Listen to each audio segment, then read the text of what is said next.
Hello, everyone, and welcome to the fifth episode of RippleMakers, a podcast series on the human side of transformation.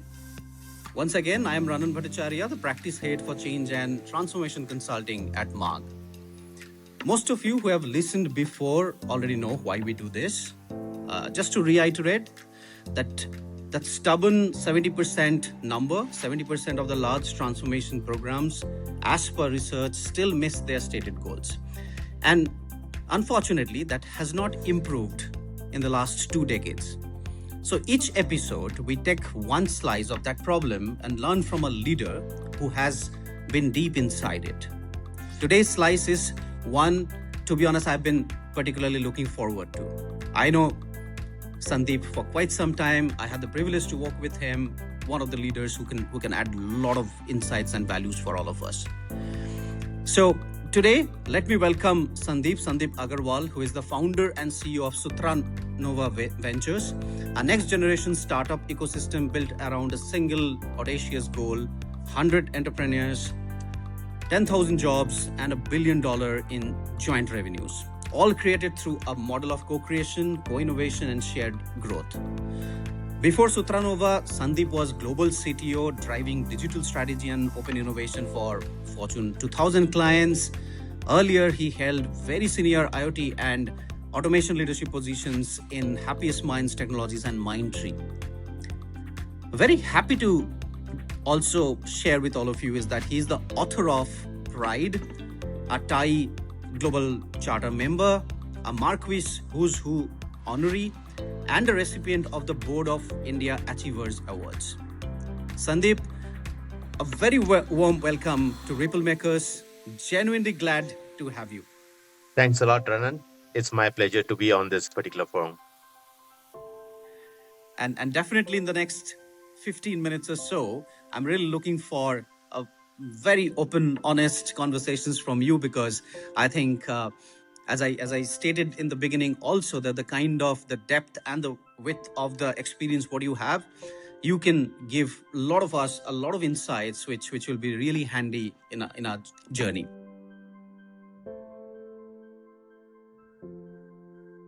To start with, I think the first topic what I want to talk about, Sandeep, is like you have seen this question from two very different angles that most leaders only see from one side. So as a global CTO, on one hand, you have worked with Fortune 2000 organization, and now as the founder of Sutranova, you are building an ecosystem where transformation readiness has to be weared in from day one. So that's where I want to start, that from the inside, whether it's a Fortune 2000 client or a young venture, what do you actually see, hear, and feel that tells you that, yes, this place can transform? Or in other words, like what tells you also that, this place is not ready for transformation? Great, Ranan. I think a great question. I think having worked with Mindtree, Happiest Minds, and recently GCC, and then getting a chance to build it from scratch, almost all three organizations, I always felt that a transformation was a very heavy cookie cutter word that has been actually just a buzzword that has been used by industry a lot.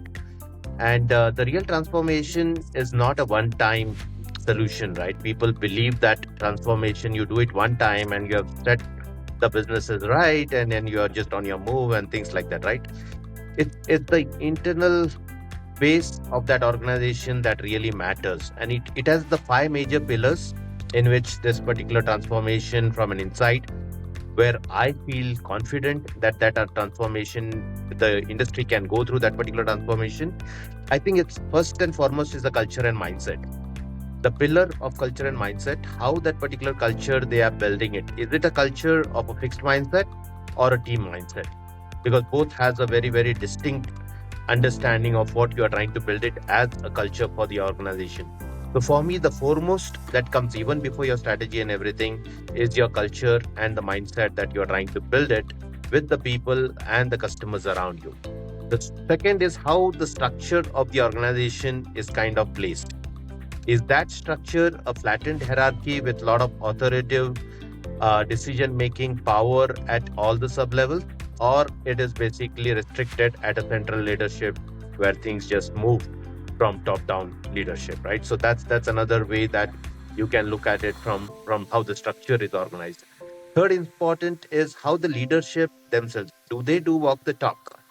Are they part of that particular solution, or they are just creating the particular strategy in the boardrooms and not really on the ground, being part of that execution and taking that particular sponsorship? It's not just about sponsorship, but being part of that change that drives that particular organization forward. The fourth is all the capability and systems that you build across, in terms of what capabilities, skills, what change management, what learning organization that you are building it, which are all going to driven by people at all different levels of the organization. And the fifth key aspect is how does your people and engagement levels are. The levels of open communication that you do, the level of people coordination, the change management, how do you drive it? Are people equally feeling that confidence and security when they drive this particular organization change? So all these five factors, I would say, combines together to see in all these five, it's not one versus another, but all these five in combination for me builds the foundation. And if leaders have really taken that early stuff when building the organization, they taken care of this, the technology shift or the other business transformation shift is likely an out result, which will always be positive if these foundations are set right for the organization. If you look at it from a simplified way, just to have that recall with our audiences and the key takeaway from this particular question, I think the focus on the 4A, I would say actually, of course, A, when we say actually from a grade A perspective also, it is the top notch, right? Grade B and grade C comes later. But that's why I like the word, the letter A, which basically signifies a lot that we can do, right? So the 4 A's that I would leave for the audience is, one is the alignment. How big or how nicely the entire structure of the organization is placed based on the alignment. And alignment can be top down, bottom up, peer to peer, and every 360-degree level alignments that happens. The second is the whole aspect of adaptability, and I'm going to talk about it more as we get into the discussion. The adaptability of the organization makes an important difference in terms of how quickly that organization is ready to take the change head on, right? And again, across all levels. The third A is the agility. How fast the organizations move, or what speed they are moving for the transformation to happen or the journey to take place. And the fourth A is accountability, where each ladder or each people around the organization looks at accountability as their personal agenda rather than somebody else's thing, right? It's more than ownership.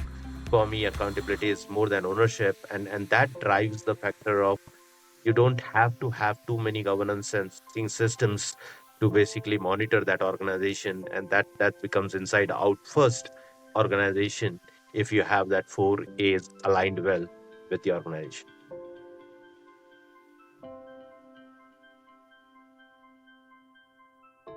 Continue our discussion. Say like one of the challenging situation we are in is about the trust. How do you build the trust? And if I kind of try to start with an example, say suppose there is a particular individual who is a senior analyst, almost like 2 decades of experience, very good at his or her job, and is now being told that her work should start from an AI generated draft.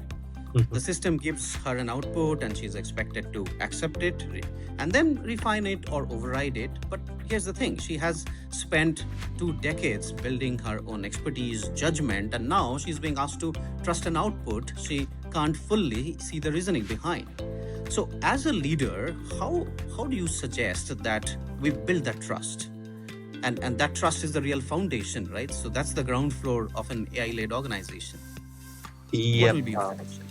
So I think the change that we are seeing in this particular juncture, it's a very nice disruptive cross juncture, but it's actually opening up a lot of possibilities, because the way the AI is taken shape and the way AI is driving the organization, I think it's going to take us to a different dimension, even in the human evolution. period of where we are. So I would say actually again a little bit of thing if you look at it from the back end, everybody who has adopted AI, if they have started with the focus saying that AI's decision will be the top priority, or I create a chatbot and whatever AI decides is going to be my results that I'm going to carry forward, I think it's the wrong start, right? So they need to do this in very steps where the AI becomes part of that particular evolution that we are trying to bring that organization into, and that it's kind of embedded or involved into all that thing that is happening around. So I would start with a basic step of doing with starting with human in the loop, which is of course doing the approval mechanisms, the final decision making, everything actually still relies on the human because that's where humans really make a big distinction.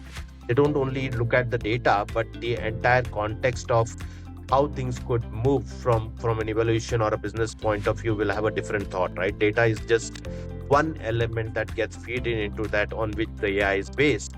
But beyond data, there is multiple other factors that humans can combine, which today AI cannot combine into that, right? So starting with that human and loop, then making the transparency or explainable AI the theme in which the models are built into the organization. Are we building the system which are readily explainable? Can that AI, while giving the results, can tell about how that results were derived? What was the explanation? When 2 plus 2 was 4, how that 2 plus 2 was derived as an equation to come out with the result 4, right? If we can make those models talk about how it derived it, we get to know where the root cause of an issue or an hallucination would probably come in, which data point it kind of assumed and then added to the mix, which possibly could have given a wrong data output or a data insight, right? Then if you look at it actually that we uh, the fear of AI is about losing jobs, and that's why I think many people are not giving that data or not feeding it in a right manner to basically again come back and say no, no, no, you cannot live with AI and we need to have humans back into the particular system and everything, right? So I think somewhere in the organization that fear from top down has to be removed because AI is an ed. And I like the Microsoft way of putting it as a co-pilot. They could have called it as a pilot, they could have called it as a driver, they could have called it as a front end with your back end systems in planes. But without calling all that thing, they started with a term called co-pilot, which eventually from start started meaning that pilot is still human, and the co-pilot, the aid in which the pilot can do better job, better optimization, better productivity, better data analysis, quick data analysis, all that can be supported by the co-pilot sitting behind you.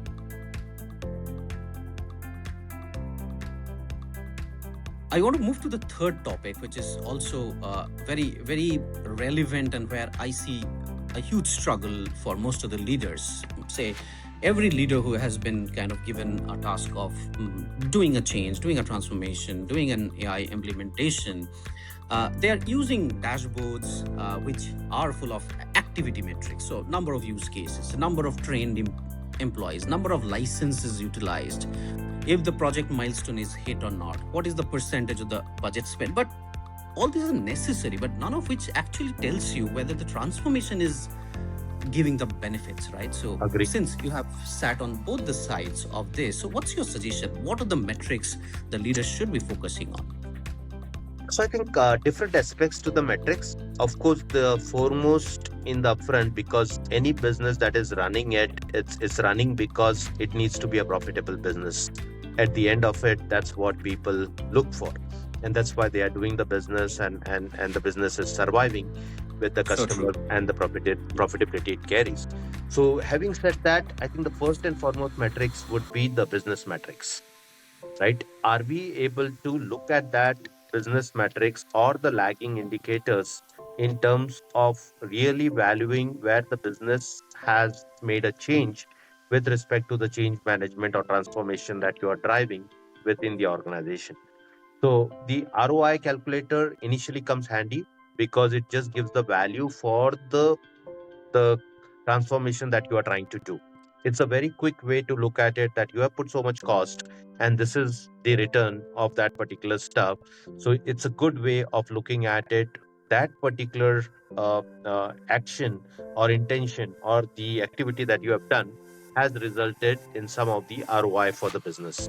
Then, of course, the major business parameter, whether it's a business revenue, the business profitability, the time to market, or an impact to the customer satisfaction with respect to the experience it generated for the customer. If these four dimensions of the business are looked upon, it needs to at least touch couple of them to make a difference for that particular transformation to be really successful, in order to see that yes, there is a make an impact on the business. Now, the underlying different metrics, again, beyond the business that we need to look at it, is what was the adoption? You talked about it, the usage and the adoption, which generally people talk about: number of licenses, number of people, number of things that has been trained, and all this particular stuff. So that also becomes important, because that drives an important factor of whether the change is getting done across the organization or it's getting done in pockets of the organization. So that gives you a good flavor in a heat map of whether the entire organization at all levels are getting covered. Then, of course, the people and culture. Is there a transformation change with this change that we are trying to drive? Is there a culture change that is also happening? Or it is a hard norm that people are following it as part of that particular transformation that it is given, that you have been given SOP and you are doing 1, 2, 3 as an SOP, or there is an internal driver of a culture change that is happening to embed that within that particular organization, right? So that becomes an important metrics. And some of that is basically just looking at the change readiness score, looking at your employee engagement scores and things like that. The fourth is the change effectiveness, actually, which basically says that, is the change really made an impact? What was my scope? What was my duration? What was my effort? And what did it carried as an effectiveness at the end of it, right? Did that change really made an impact? And did it change the behavior of my every single people who are affected by that change, adopted that new change in a fruitful manner, right? And you like this framework, which is done by McKinsey also. It's called an OHI framework. It has 9 key elements to look at it. Of course, we'll not have time to go into detail, but it talks about the change that can happen, or metrics around leadership, around accountability, around capability development, around the motivation factors of all levels, around the innovation, and around the strategic direction of the company. So there are 9 key elements that this framework refers to, which also helps in deriving the key matrices, which really sees that the change was done in a much more effective manner.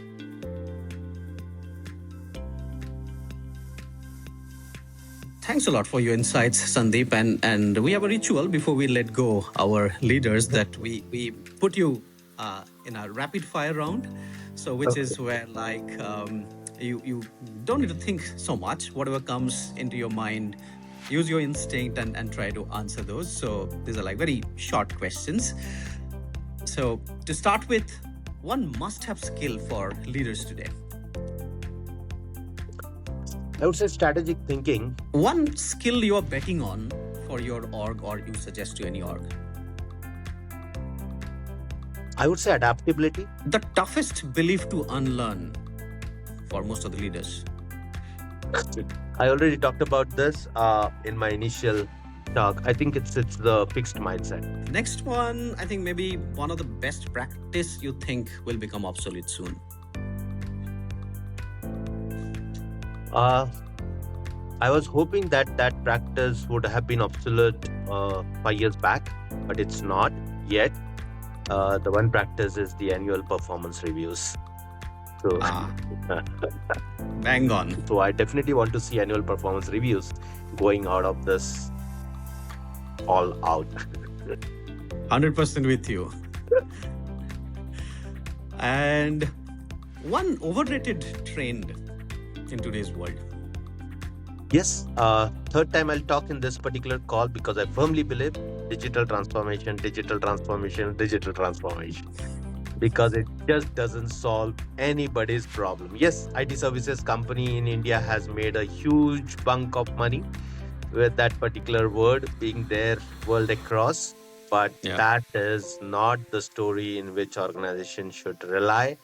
on a one massive transformation. It is about doing it in steps, evolving it in steps, and executing and implementing with the change management along with people.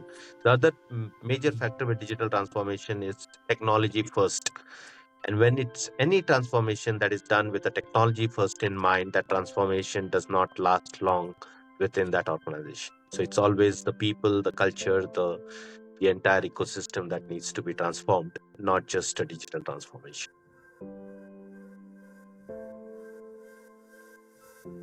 So before we leave, one last piece of advice from you for every leader listening to this, and someone navigating through the transformation journey.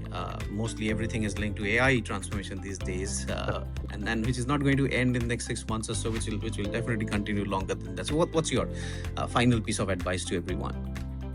Yeah, so I'll continue with the 4A that I talked about. Good thing is AI also starts with A, but but but unfortunately, yes, we need to move from the artificial intelligence to real intelligence. Real intelligence where the world survives, the people transforms, the culture transforms, the society transforms, and the ecosystem flourish. Right. So we don't want a very monolithic, one sided view of machines ruling the world, but we do want humans still ruling the world. And AI sometime becomes a real intelligence with the support of AI, Yeah. definitely will be the game changer in the years to come. Brilliant. Thank you once again, Sandeep. It's always lovely talking to you, and today I'm very glad that I could bring you to a larger section of the people who are listening to this. Also, thank you so much.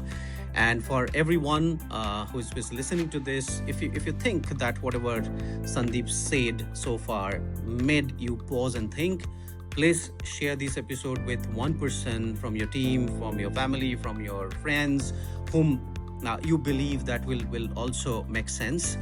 And that's how ripples actually travel. That starts small and ends up big. But before we sign off, definitely want to remind you all is that like we are going to host our annual event called Synapse in 2026 soon on 4th August. So the details to register for the event will be part of this video. The want to mention that this is one of the very specific forum where AI strategy gets equal value to the people and the cultural part of the transformation, and Sandeep has highlighted that part so many times. So it's strategically so important to stay focused on that part, and this is the forum where like we'll be emphasizing on that definitely. Until next time, keep making more ripples to be the change maker with us. Thank you so much. Thanks everyone for Thanks your a time. lot, Ranan. Thanks.